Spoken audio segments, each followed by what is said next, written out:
పెరిగే ప్రక్రియ. యేసుక్రీస్తు ప్రభువారు 5 రొట్టెలు 2 చేపలు ఆకాశం వైపు చూపించి ఆశీర్వదించి విరిచి శిష్యులకు రొట్టెలు ఇచ్చాడు. శిష్యులు జనసమూహానికి ఇచ్చారు. ఇందులో గొప్ప విషయం గమనించండి. రొట్టెలు తీసుకోబడ్డాయి, ఆశీర్వదించబడ్డాయి, విరచబడ్డాయి, తర్వాత ఇతరులకు ఇవ్వబడ్డాయి. దేవుడు ఎలా పనిచేస్తాడంటే నీ ద్వారా ఇతరులను ఆశీర్వదించడానికి నిన్ను విరగొడతాడు, తర్వాత ఇతరులకు ఆశీర్వాదకరంగా ఉండగలం. 2 కొరింథీ 12:7 పౌలు ఇలా అంటాడు, అహంకారంతో విరగొట్టబడ్డాను, నేను గర్వపడకుండా ఉండడానికి నా శరీరంలో ఒక ముళ్ళు ఇవ్వబడింది. 3 వేర్వేరు సార్లు నేను దాన్ని తీసివేయమని ప్రభుని వేడుకున్నాను.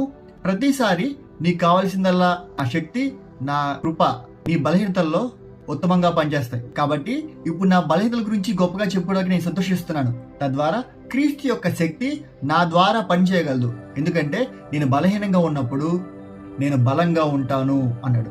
పౌలు తనలో ఉన్న ముళ్ళను బట్టి దేవునికి కృతజ్ఞతాస్తుతులు చెల్లించే స్థాయికి వెళ్ళగలిగాడు.